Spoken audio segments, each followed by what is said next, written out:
All right, everyone. Hello, good morning, good afternoon, good evening, wherever you are in the world. My name is Jason Levine, and for today's video masterclass, we're going to be talking about a new addition to Adobe Stock and all of the various stock offerings that you have available to you specifically when using the video apps. So Premiere Pro, After Effects, theoretically Audition, although I guess it integrates in some way with Adobe Stock. And then along the way, also talking about CC Libraries. And with the inclusion of audio now as part of Adobe Stock, there's also an audio component to libraries in addition to the things that we were already using with video, things like graphics and vectors coming from mobile apps like Adobe Capture CC, as well as the ability to work with images and, of course, stock video and motion graphics templates, whether you've downloaded them or licensed them from Adobe Stock or created them yourself in Premiere Pro or in After Effects.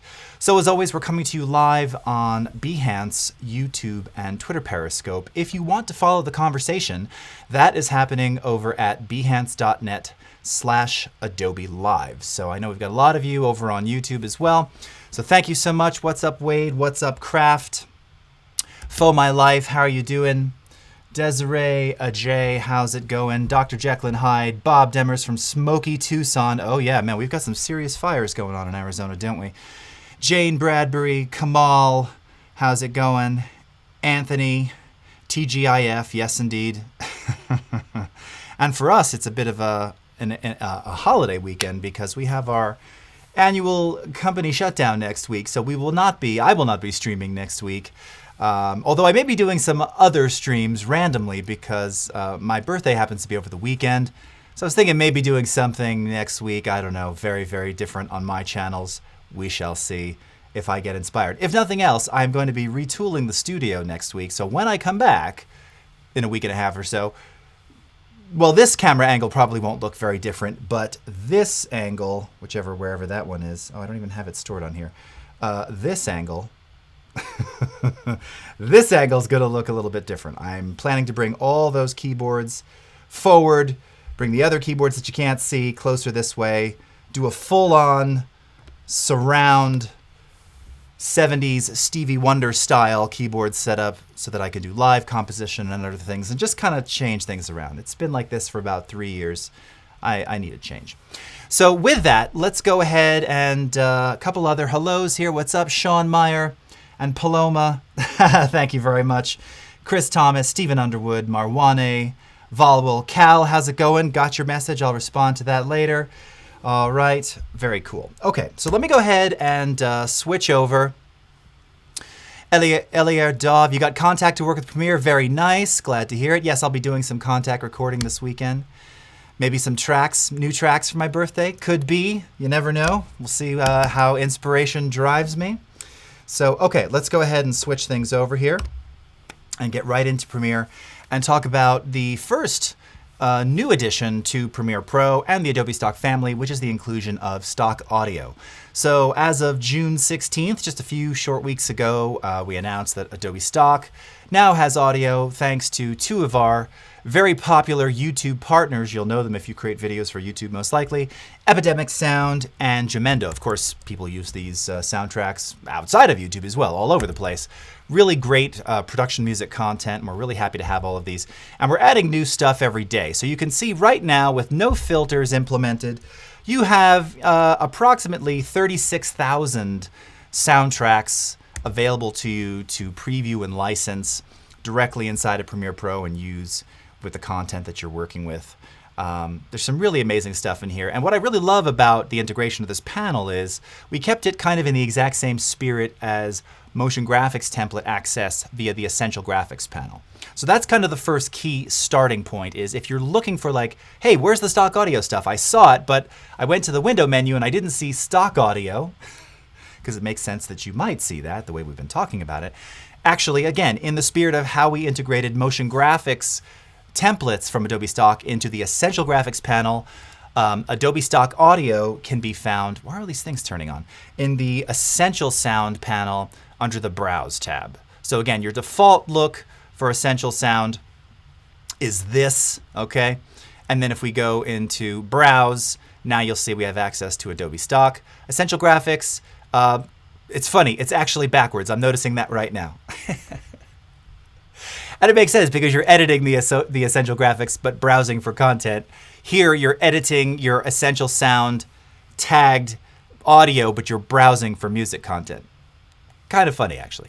So in Essential Graphics, it's under the Browse tab, and you'll see we have a specific Adobe Stock button here. And when you click on that, this is going to allow you to search through all the many, many thousands and thousands of motion graphics. So we'll get to that in just a couple of minutes. All right. Marwane, will we buy every stock individually or as a subscription? No. So as a CC member, you know, you purchase credits just like you do for purchased images or purchased vectors or purchased 3D objects. You purchase credits and then you license them that way. So the licensing model is not very different if you've already used Adobe Stock for other content. It's fairly inexpensive as well. So compared to like Mogert's, which, you know, we've heard from some are a little pricey. The standard price is $19.99 for a Mogert. It's a bit cheaper for audio. And again, you just have so many options available to you. And what's really nice too, if you're just trying to temp music, you'll see here in a moment, the audio tracks are not watermarked. They're low bit rate in preview mode, but they're not watermarked. So you and your clients and your customers and everything else can get a really good idea of what this is going to sound like when you put it into your timeline. And that's one of the really cool things that we've done, which I'm going to show you right now. So here we have an edit that my young offspring has been working on during quarantine. And I was trying to find some new content that I haven't shown on stream today, so I thought, why not show this? So this is a little movie that he put together, and it's called Jason Voorhees versus Pennywise. Now there's some dialogue that still needs to be added to this, some voiceover style dialogue. But he wanted to add some kind of creepy soundtrack, and I was going to compose it for him, but again, everything's kind of disjointed at the moment. So let me just play back a little bit of this so you can kind of see what the footage looks like. He shot this entire thing on the iPhone in 4K, and it's and edited in Rush, imported into Premiere. Let's take a quick look. Again, no sound at this point. You'll hear a couple sound effects and things in there, but largely just video at this point. Also some motion graphics templates. These wouldn't be my choices, but you know, he's 8, so he can choose what he wants. All right.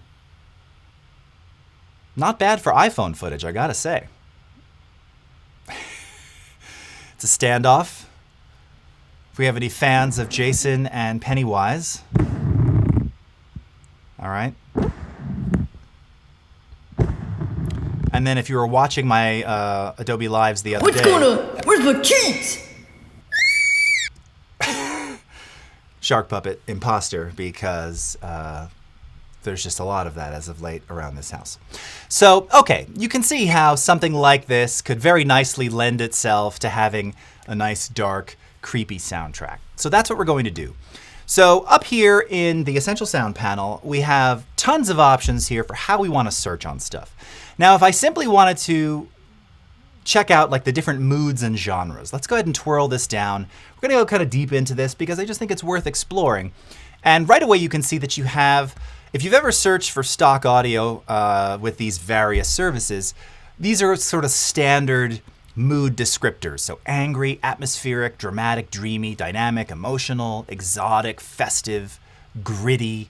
I like those. So again, you can start to choose something that kind of fits the idea, the mood that you're going for. So I don't know, it's kind of creepy, dark, maybe it is sort of angry. So I can click angry. And when I do that, right away you see it starts filtering the results. So we just lost about 35,000. We're down to 1,100 results with music that's tagged as angry. Now, dramatic, maybe. Frantic, I like that. I like kind of frantic. All right. Yeah, it went up a bit there. And maybe scary. And maybe we'll take angry out of there. I don't know if I need angry. Not so much anger as it is. I like the idea of frantic and scary. Okay. Now, on top of the moods, you also have genres. So if you're looking specifically for music that's tagged as angry and scary, but you don't want to return any, I suppose there's angry or gritty, scary country music or classical or whatever, you can then further choose the genre that you want to narrow it down to. And you'll see that if you twirl out things like electronic, you're going to see a couple of different options here for that. Similarly for classical, a lot of options here for classical. All right, if you just check classical, I imagine it chooses everything. And then you can see that it really starts to thin out the results here. Pretty cool. So maybe let's start checking out some of the classical options, okay? Because I do want to go for a sort of orchestral, dark, creepy kind of vibe. So let's take a listen. The first one here is called A Feast for a King. And that sounds like that's going to be kind of bright and positive. Ooh, we got a Halloween night one here too. That seems pretty cool. Now what's awesome about this is that we have a function here called timeline sync.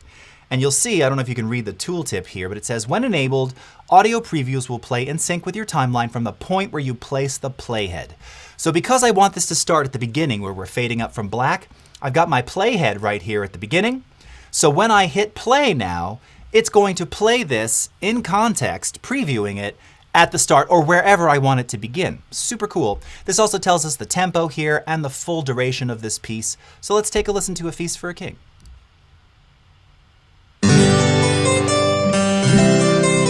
Okay, right away. Nope. No, I don't want that. I have my own kind of Baroque harpsichord music, not the right choice. Again, you're searching, you're going to find all different kinds of results.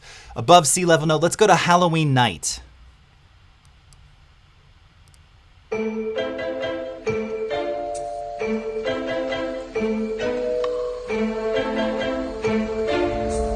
Feels kind of Halloween-like.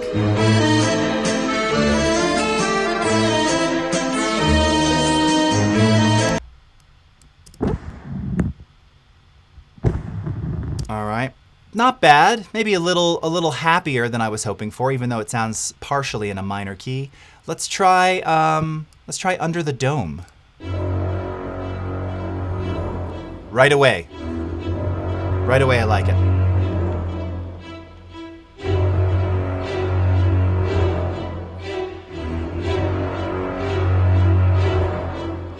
And at this point, I go no further because I know what I was looking for. I know what I heard in my head. And when I actually sang my own soundtrack idea to my son, I was like, does that sound good? And he said, he goes, Dad, it sounds a little like Jaws. You've been watching too much listening to too much John Williams. He did say that because we talk a lot about John Williams. Very well known.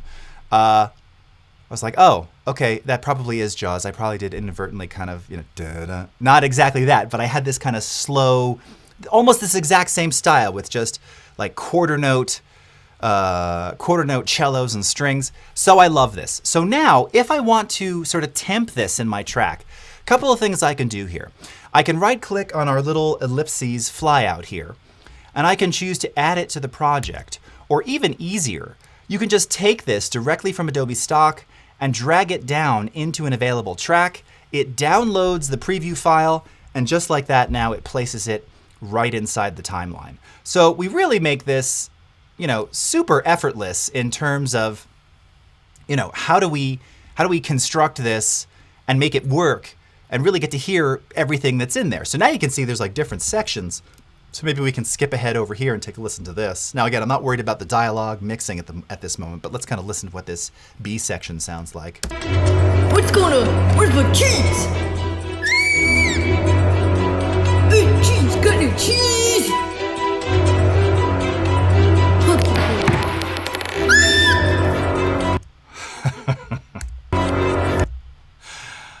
It's pretty creepy, right? I'm thinking all I need are some like film stock overlays with scratches and noise and dirt and like a gate weave. This is gonna look great. And he's 8, so he'll think it's awesome, right? Even if some of us are played out on the 8mm film stock stuff, I think it's gonna really sell the idea here. So if I wanted to license this track at this point, again, a couple of different ways to do it. You can, of course, license directly from the Adobe Stock panel. You see your little shopping cart here. Click on License. Or just as with your images in Photoshop or images that you're working with in InDesign or any other Adobe app, you can right-click, control-click here and choose License. Now, let's just say, for argument's sake, that we had applied some effects to this, because again, as a soundtrack, maybe we're just going to add a little bit of limiting or compression to this. Maybe some EQ, again, to kind of scoop out some space for dialogue. Anything that we did to it would remain. So we wouldn't lose any of the processing, just like with images, right? You can download a stock image that's watermarked, you can color correct it, grade it, do whatever, same for stock video. And then if you get the sign off, you can license it and all the things that you've done to it remain. So this is super awesome. So let's go ahead and license this one. All right. And it's going to give us a little dialog here, which is going to say, do you want to license under the dome? Yes, it's going to use one of my available credits. Go ahead and confirm. All right, now if you're paying attention to the waveform, you'll see momentarily that it'll blink and it'll change from a preview M4A to a WAV file. Right now it's downloading the master file in the background. But what's important to note here too, that if you're going to be publishing this to a place like YouTube or Facebook or anywhere, you're going to want to copy off this license code. Now, by the way, you can also access these license codes directly from your stock.adobe.com account. If you go into your options or settings in the upper right-hand corner, there's a thing to see licenses, and you'll find all of these in there for any associated audio that you download and license.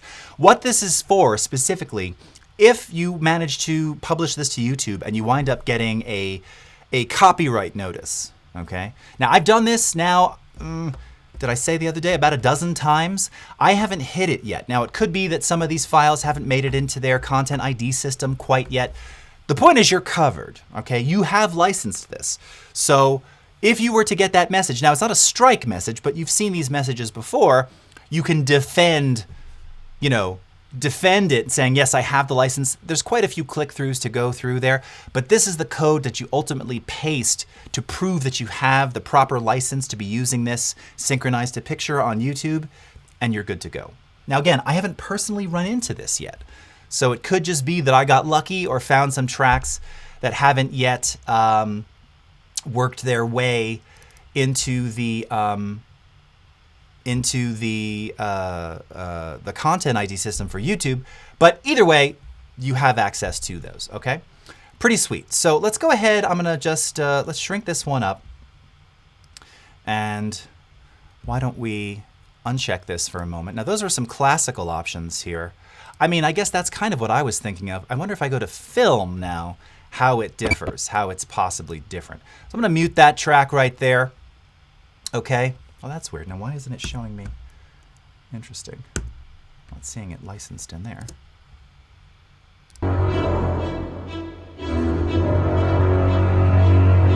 It's just not updating the thumbnail name here. Shit. I really like it. Okay. So let's take another listen to something else here. So now we're in film stock. Oh, and here I'm going to go and see. Bob Demers, very Tim Burton.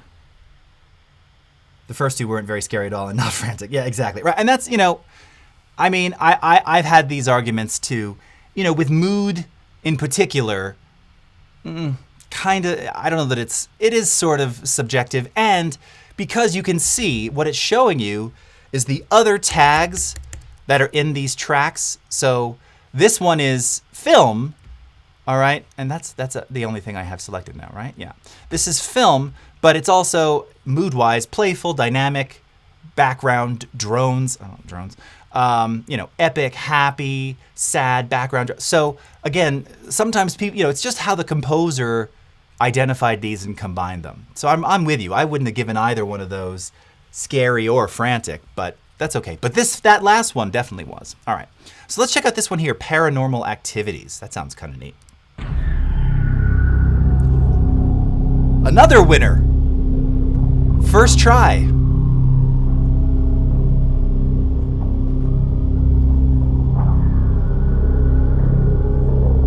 Oh, I don't even have to hear it anymore. I just love it. It's kind of ominous, right? In fact, I was just noticing it says 0 BPM because clearly, yeah, there's no percussion.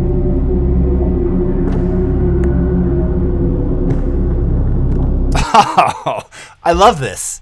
Absolutely. This one's a done deal. So again, I can just go ahead and license this, doing all of this, knowing that I will ultimately replace these and compose it myself. I'm like I'm wasting credits now, but that's okay. Go ahead and confirm it. All right, there's our license code again. it downloads.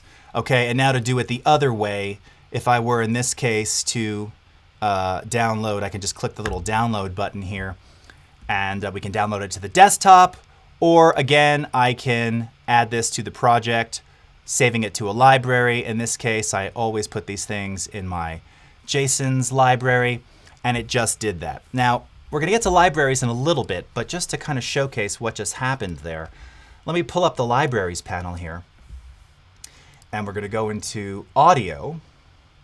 All right. And now what you see, this is what is so cool, is in this audio tab now, first of all, you can see some of the previews of previous tracks that I've auditioned from Adobe Stock, okay? So this is showing you here, it's showing you, by whom it was created, the tempo, the time. And then here's some of the ones that I've licensed, okay, including Under the Dome. There's the one that we just downloaded, 40 megs there, and Paranormal Activities, okay? So all of that now is stored under the Audio tab in Adobe Stock. Super, super cool. Now you'll also probably be wondering, well, can I put my own audio in there? And the answer to that is yes. And I'm going to show you that in a couple of moments. I'm going to export something out of Audition and show you. We'll get back to that. But so this is a super cool way now to, again, we're already storing your brushes. We're already storing your favorite colors, graphics, videos, objects, motion graphics templates. Now audio is just one more part of Adobe Stock, all right? It has a delightful, drippy boiler room feel. Very descriptive, creepy, and perfect. Yes, absolutely. Tim, I happen to know someone who does a killer ghost Robert De Niro impression. Very, very good. All right. Paloma, that first one gave me Robin Hood vibes, right? With the harpsichord. I know. I love, don't get me wrong, I love a harpsichord. I'm all about it. I love playing them, as a matter of fact. Last time I got an opportunity, a friend of mine, his dad collects old keyboard instruments up in Uppsala in Sweden, and he had, did he have a harpsichord and a clavichord? Now I'm forgetting. Either way, they're very close. Plucked, right? Plucked keyboard instruments, so there's no dynamics on a harpsichord or clavichord, and they always feel very kind of fragile to me, but gosh, it's amazing to play a real one. And these were restored, 17th century models or 18th century models, not quite as old as I would have liked. No, they're amazing. Okay, so stock audio, searching. Now I want to just point out here, since we've already done kind of moods and genre, one of the other search criteria that you have available to you. I'll leave the film genre in here for now, but it's tempo and duration. So this is also really cool because now that last track that I licensed was only a minute 10. This piece is about a minute 40. So all that means is I'd either have to loop a little section of it, re-add a section. I mean, that's the nice thing is there's no tempo, there's no pulse. So I could just do a crossfade somewhere in the middle, extending the length, and you wouldn't hear it. You wouldn't perceive it as weird. That would totally work, especially if you're going to have other sound design and things going on. It would be very, very seamless. But you can search on specific durations. So let's say that, I want something that is at a minimum, a minute 10, and then, the maximum doesn't really matter. So we could leave it up to 20. But now when I look through here, again, now you're only seeing tracks that have a minimum duration of 1 minute and 10 seconds. So this is great because, if you're looking to not have to do any editing, if you're looking to not have to extend something or do any of that kind of work, you can do it by searching on specific durations. Now, similarly, you also have tempo options. Now, this was something I showed earlier this week where I had this Alaska video for this TV show that I was cutting together, and the original scored soundtrack that I used was done at 145 BPM. So I actually wanted to find stuff that was 145 BPM because I had cut my original trailer to 145 BPM soundtrack, which meant that when I grabbed something from stock that was 145 BPM, the cuts were in time because the tempo was the same. I even found a couple tracks that were within a few BPM, 140, 142, and they still worked, It was awesome. I mean, I was a little shocked that it worked so well, that it looked so good. So you can also search on tempo. You know, if you're doing something and you want really super fast, frantic, you know, I don't want anything below 140, then it's going to find stuff for you, right? And just like that, you can see down here now. Now these are, again, we're kind of in that classical zone, but you can see it's finding stuff. I wonder what this Farewell Brave Friend one sounds like. I'm just curious. It's probably kind of epic-y sounding, but oh, it is. There, it says epic. All right, let's take a listen.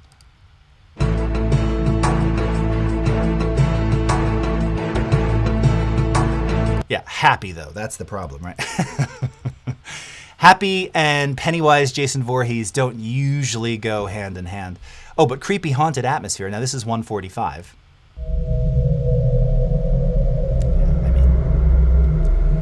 You just can't lose with dark, ominous synth pads, right?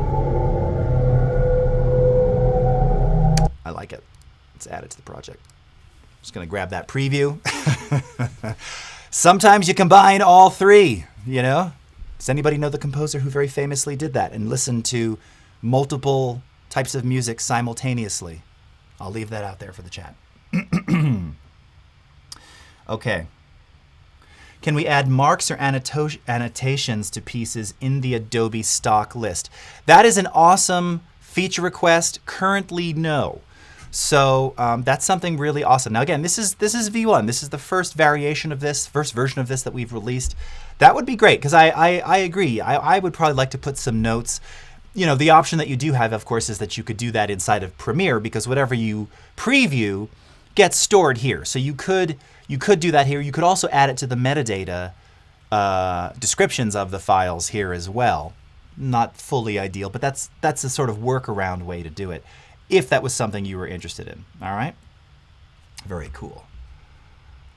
I love harpsichords. The black keys make my hands look good. Yeah, I mean, it's so cool to have the reverse keys too. I would want one because of the they're awesome, but two, I do. The old school, the reverse keyboard looks so neat.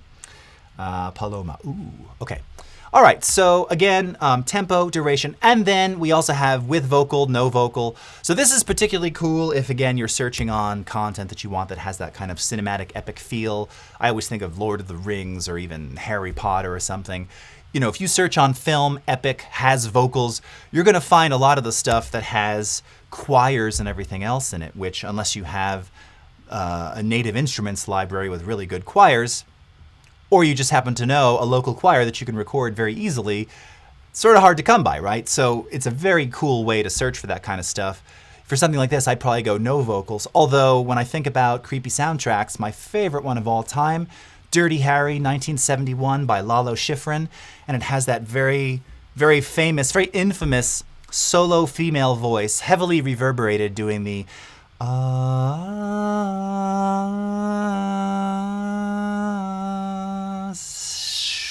you hear some creepy synth pads playing a minor second, so very dissonant, and then some very groovy, slick, sneaky sounding drums come in and a very groovy picked bass guitar.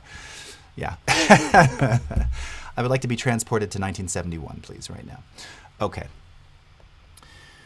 Can you pop the temp tracks into Audition to edit them? Yes, you can! And that's actually a fantastic segue to the next bit here that I was going to show.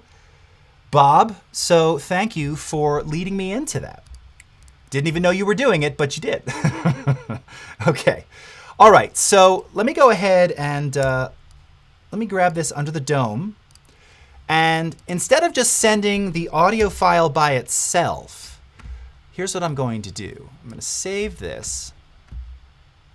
And I figured I would show this because we were talking about this internally this week, and it's really cool. I'm going to quickly send the whole sequence over. Now, normally, I could really just do this in Audition by itself. I'm struggling whether I want to show you the full way or not. I'm going to show you the full way. I'm going to send the whole sequence over. All right, and we'll call this Jason Penny temp edit. All right. I'm going to do this via dynamic link. So I'm going to send the entire sequence. I'll send video through dynamic link. I don't have any clip effects or track effects, but we'll just leave that. Pan and volume information, we're going to leave that open in Audition And let's go ahead and click OK. And what this is going to do is it's going to send the entire sequence over to Audition and reassemble it there, so now that we can do a number of things. Now, if I just wanted to edit the audio file itself, again, adjust length, do whatever. Oh, time remapping. Oh, that's fine. OK. I could do that. In this case, why I'm bringing everything over is because I wanted to show you a function in Audition which we've had for a long time, not everybody is intimately aware of, and it's called Remix. And Remix is going to allow us to automatically readjust or dynamically recompose this audio. So, and I want to clarify something here because this again came up internally. The feature's called Remix, and it's something that you access via properties or the Essential Sound panel. Just for clarification, because one of the things that you'll notice in the licenses for Adobe Stock Audio is that you're not technically allowed to remix the audio. Remix in the more traditional audio engineer definition, which is, if you had all the stems, for instance, if you downloaded the same track from Epidemic, you can get all of the stems from it. You're not allowed to go in and remix everything, add new vocals, add a new B section, overdub something else, and then put it out and then like resell it as your own music. You can't do that. You can't do that full stop. Here, Remix is more of what my colleague Duran referred to years ago as dynamic recomposition. All it's really doing is re-editing sections for you so that you don't have to do it to fit a specific duration, okay? So let me go ahead and pull up my properties panel here. All right, let's unmute this. We can keep properties right there. I think you can see it. Okay, yeah. Here, I'm going to make this a little bit bigger. And let's go into the remix setting right here, okay? And let's click on Enable Remix. Now what that's going to do is it's analyzing the clip duration. So it's figuring out everything it needs to know, and it's trying to identify if there's a pulse, where there are where there are suitable edit points. Okay, now I can't remember, does this one have percussion? I guess they didn't have any keys. Subscribe and like this video and click that notification button. Okay. It has some pulse, but it doesn't really have a consistent pulse.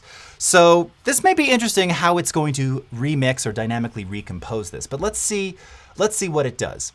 So first and foremost, you're going to notice that you have this option here for target duration. So you can hover scrub over this to set the target duration, or if you grab the upper right-hand corner of the audio file itself here in the timeline and make sure that it says Remix as opposed to grabbing the fade, okay? You notice the tool changes. I'll zoom in so you can see that again. This is also where you can find things like clip time stretching, okay? Let's go ahead and with Remix, snap this to the end. And what you're going to see is it reconfigures the audio, but now we get these little wiggly lines. And these wiggly lines represent non-destructive, cross-faded edit points. And now you can see that it fits the duration perfectly, even through the little fade out right here, okay? Super, super awesome. So if we were to play this now, and we can listen through these little edits.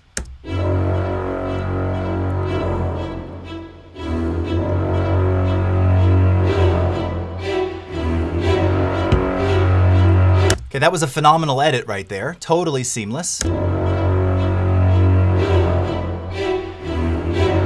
Nicely done. All right, let's listen to this one here.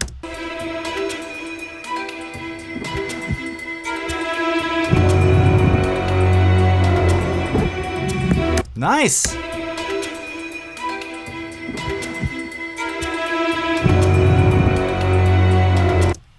What? Yes. Now, we didn't even adjust any of the various parameters. You'll see here that you have many. You have edit length. So do you want the edits to be longer or shorter? In this case, the default is longer edits. So it just found 2 good points so that it could keep the beginning and the end of the track and then edit stuff in the middle to fit it. You then can feature more on the harmonic side of things or the timbral side of things. You have a minimum loop duration, which here kind of applies. That works really well if you've got really beat-based music. You know, I don't just mean EDM, but anything that has a consistent rhythm, you can say, okay, the minimum loopable section, editable section, it's got to be at least 8 beats long. And because most of this audio is usually in 4/4 time, that's about 2 bars worth of music. So you can set a minimum loop and then maximum slack, okay? Because obviously it's going to try and fit it in perfectly, but there might be, you know, again, if there's a fade out at the end, it's going to kind of give you a little bit of headroom. Think of it like having handles at the end. So you can say, I want 5 or 10, I think 5 is the minimum actually. Yeah, 5 or up to, is it 60? 30 seconds of slack at the end so that you can kind of play around with. Maybe that's where credits will go, or if you're thinking about YouTube videos, your title cards, end cards, right? Maybe it's kind of over a black screen or over a still frame. So you can set the amount of slack that's used. Now, if we instead said stretch to exact duration, this will do just that. It will make it exactly. So you can see here, we had about 2 seconds worth, 2.5 seconds worth of slack, okay? That's what it wound up using. The actual duration is 119, okay? If you said stretch to exact duration, it will do just that. The difference is now, what it's doing is it's using our stretching algorithm, okay? So ultimately, if I'll go ahead and turn this on just for a second here. When you do that, and you'll notice now it's snapped right to the edge, so there's no hangover, okay?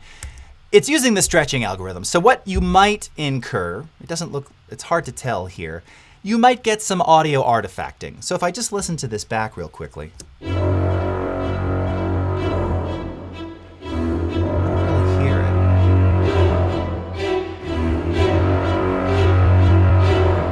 it. We may have gotten lucky with this one. I don't really hear any artifacting. Depending upon the type of music, sometimes, again, it's actually stretching it as opposed to cutting it up as well. I mean, it's cutting it as well, but it's also stretching to fit. So you might end up with some slightly smeared transients. That's an industry term. It is not perverse, I promise you.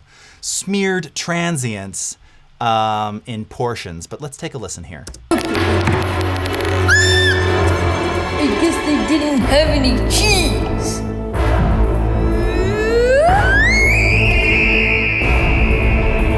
Thank you guys so much for watching this video. Subscribe and like this video and click the...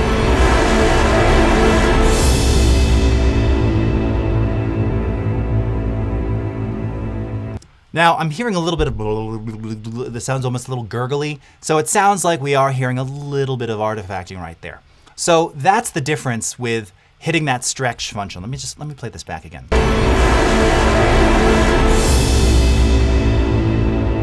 No gurgling. So again, in the sort of more sparse sections, not really audible. Here, where there's a lot of dynamic information happening, a lot of instruments playing simultaneously, a lot of transient attacks and cymbals and everything, it's kind of smearing some of that.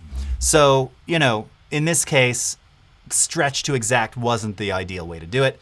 We used about 2 seconds of slack here at the end. It still is going to work out perfectly. And now we have our edit. So if we now wanted to send just this soundtrack back to Premiere, we can come up to multi-track here. Notice I have the original dialogue muted. Let's go ahead and export to Adobe Premiere Pro. I'll call this, let's call this the Penny Jason Soundtrack UTD Under the Dome Remixed. All right. I don't know if that's where I want it to go. That's not where I want it to go. I want it to go into this folder here. It's 44.1, okay. And we're gonna mix it down as stereo, and we're gonna open it in Premiere, and we're gonna click export. All right, and now it says, where do you want it to go? Copy to the active sequence, new audio track, sounds good to me, or we could stick it on audio 3 since there's nothing there. Go ahead and do that, click OK. There it is. And notice, right, now it's the correct duration with our little bit of slack at the end there. Go ahead and play it back.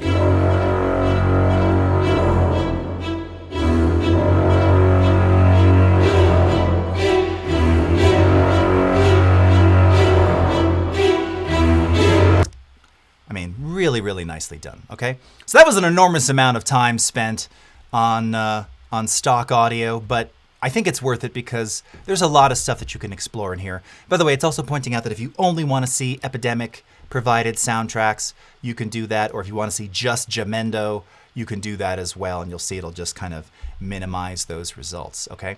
Now, in terms of adding audio to the libraries panel, let me just show you real quickly how that's done. So I'm going to come back over to our Audition session, and I want to find this little scream, this right there, of our little friend here.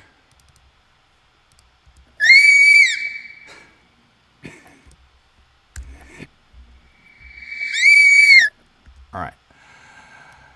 I can't tell you how much joy it gives me when he does that sound.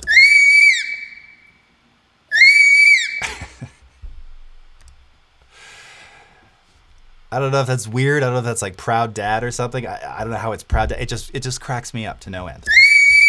Okay, so I'm going to save this out as Shark Imposter Scream, and I'm going to stick it on the desktop, all right? And you'll see why in just a second, okay? Save it as Wave and click OK. All right, so let me go back to Premiere Pro, and I'm just going to shrink our UI here for a second. Okay. How do you bring audio into the libraries panel? All right. You have to currently drag it from the desktop or the Explorer, okay? It would make sense that you'd be able to drag from Premiere directly into the audio tab. You can't do that just yet. This just got added a few months ago, so this is still new. We hear you. I believe it's already a feature request to be able to do it from within the app. But just to kind of reiterate here, it's now done via the desktop. So I can take this Shark Imposter Scream, because this is something I know I'm going to want to use. He does a lot of Shark Puppet videos. So I'm going to drag this right into the library. And just like that, you can see it's now uploading, and it's there. And it's done. Just like that. Okay? So if I wanted to add more screams, again, I can just click and drag and bring this right down into the timeline down here. Or no, sorry, I have to add it to the project first. Yes, my mistake. Add it to the project, and then of course I can drag it in. All right, so we could stick it right here if we wanted, just because it just makes me so very happy. Okay, so that's how you add audio to CC Libraries. Okay, we've got 13 minutes to go here, so I'm just going to check on our chats. The Prince of Screams, yes. Cullen Brooks, what's up?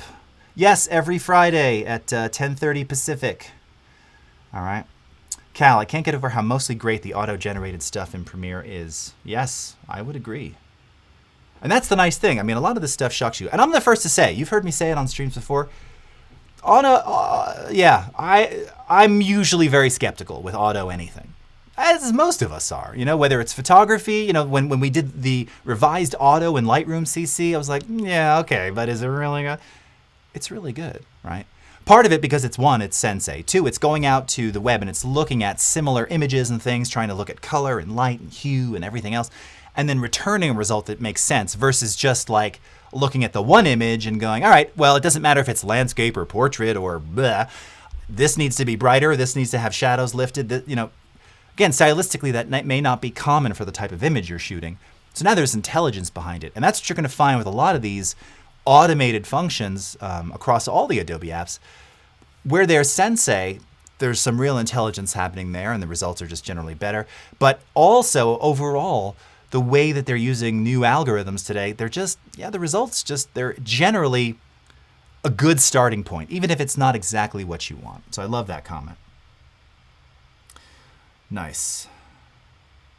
Dr. Jekyll and Hyde. So if there are several tracks I'm considering for my edit, my only option is to download the trails to my timeline and play around. Yeah, I mean, you can download as many of the previews as you want. Now, again, if you want the full, full bit depth, full uncompressed version, then you license. But sure, you can do any number of those. Love Lalo Schifrin. Yes. All right. Very cool. Change the colors of the apps back.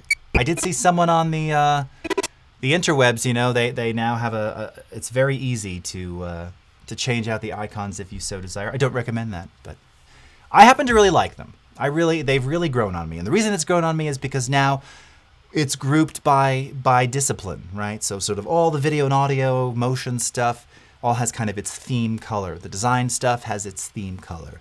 UI, UX, its theme. Illustrator didn't really change, which is kind of a nice thing in the middle of it all. And then you have, you know, things like services that are in that kind of black and white monochrome look. I know it's hard to get used to initially, but they've started to grow on me a lot.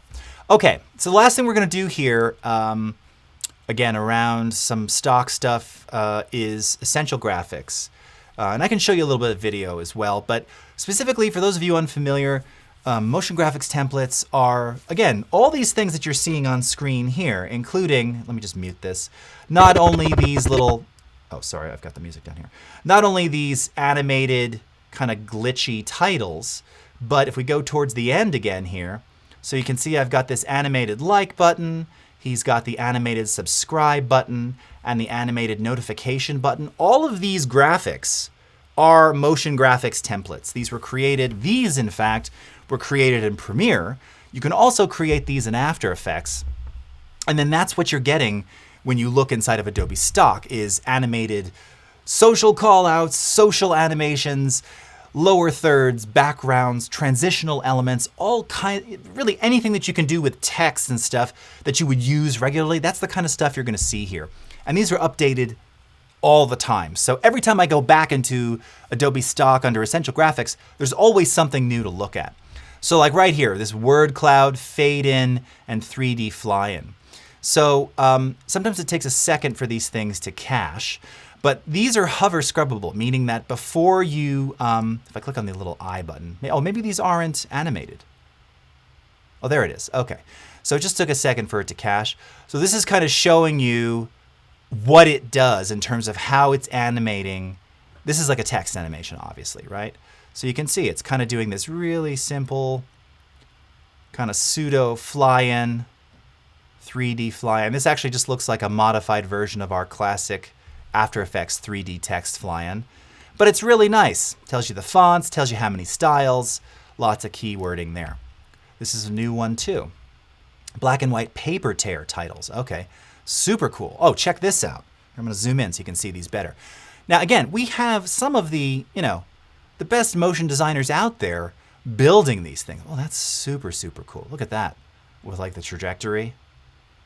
Oh, I love that. I love that style.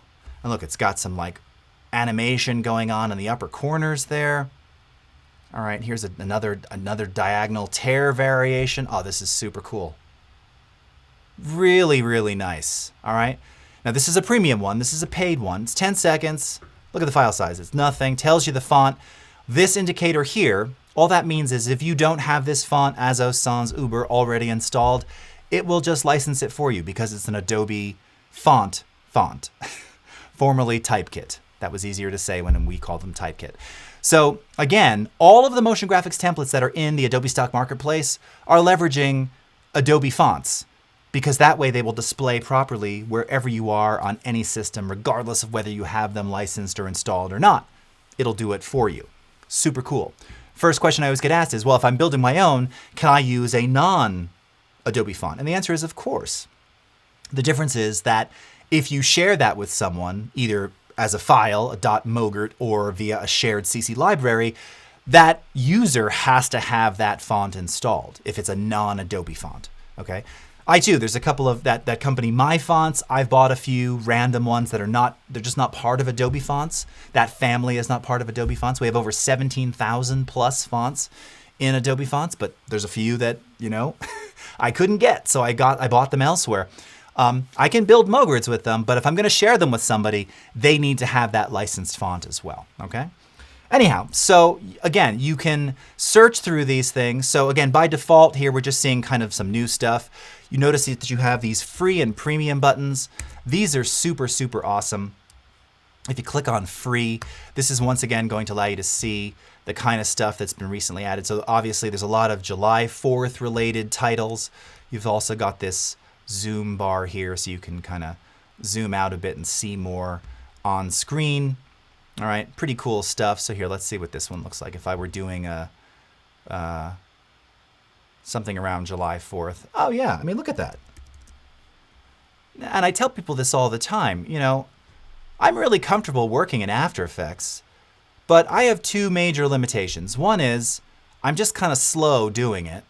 And three, I suck at design. So like, could I remake this? It's flat. It's just flat with like fake drop shadows. Sure, really simple animations. Totally just tweened animations. The smoke looks pretty cool there. But I mean, it would take me forever to make something like this. And it would never stylistically look as cool, even if this isn't your thing. Really nicely done, right? So again, this is free. What? This is free. So tells you it's 1080p. There's two different styles, custom colors, custom font selection. Really nice. And here's the font that it's using, Postino Standard Italic. So hold on, I'm just going to save a version of this real quickly. O1A. We'll come back to my productions thing that we did the other day. Bob, can you share review versions with the temp tracks? Yes, I don't see why not. Absolutely. Right. Now, obviously, you know, as a good citizen, would you want to publish unlicensed temp tracks? Probably not. Now, again, you would get, ultimately, there's a very good chance that you might get that copyright flag at that point. So if you were trying to monetize, even if it's not licensed, YouTube is probably going to step in there, and you won't have the code because you haven't licensed it yet. Makes sense, right? But as far as, yeah, sharing and whatnot, sure. If you're doing an edit, you want people to see it, sure, include the music. Okay.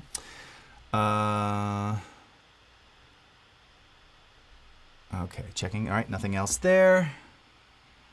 Stephanie finally got Photoshop fixed today, now updating Mac to latest performance. Oh, nice. Yeah, Stephanie, I remember you were talking about that the other day, that you were having some Photoshop moments that weren't ideal. So I'm glad to hear it's back to normal. So just to kind of show you, because we've only got 3 more minutes here, let's go back and I'll just, let's go ahead and drag this in. This is, again, going to look pretty bizarre going over top of JSON. But why not? All right. So it's loading the template in here. Probably be good to use this as kind of a transitional element somewhere. Okay. Now, again, depending upon what's inside of this thing, this may take a moment to load. This one seems to be taking a minute here. Also, remember that these can be created in After Effects. So I just want to show you that real quickly. Oh, there we go. All right, see, progress bar didn't really indicate properly what was happening there. Oh, there we go. Let's go ahead and click on this. So this was very clearly created in After Effects. All right, and I know that by two indicators. One, you have these separators. So this is something that we added in After Effects a couple of versions ago, where inside of its Essential Graphics panel, you can group things together. So you can see here, like at the top, we have our global controls. So we can switch between version 1 and version 2. Right? There were 2 versions of this animation. Now, much like with After Effects, as you scrub through the content, the motion graphics template, it will cache those frames and you'll start to see it in real time. This applies to only the After Effects generated motion graphics templates, right? Because After Effects right now, it's not a real-time app. You have to go into preview mode to cache those frames to be able to see this stuff like this that's animated play back. So once you start to do that, once you scrub through, you'll see it's eventually going to go into real time because it's caching those frames accordingly. All right. So you can see we can change that. We can change the size. That's really cool, actually. You can change the global position. So again, these are the global controls. Let's go back to version 1 here with the hot dogs. All right, look at that. Ah, so cool. Really kind of gives you a good idea. All right, and then furthermore, of course, you have your text options here. Again, I know that this is done in After Effects because when you enable text editing in After Effects for motion graphics templates, this is what it looks like. So right now it's in Postino. Again, we can change this to something else if we want. You know, instead of main title, Jason V. Pennywise. Okay. And it should take that in there, and there we go. Right? And the hot dogs go right below it. You can change the text color, the shadow color. Here's our second line of text. You get the idea, okay?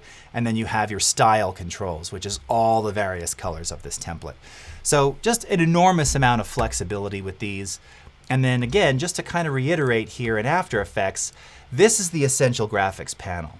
So if we started to build our own thing, all right? So let's just make a new comp, and we'll call this Test Anim, okay?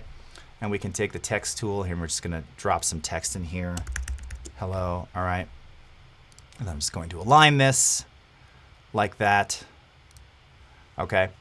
And we can take the text here, and we can drag the source text up into the Essential Graphics panel, all right? Now you can see you have edit options, edit properties. And in those edit properties, I can say enable font adjustment. Click OK, all right? Or I can go into font adjustment, custom font, and faux styles, and you'll see it's going to give us that exact same UI that it gave us over here in Premiere for text, okay?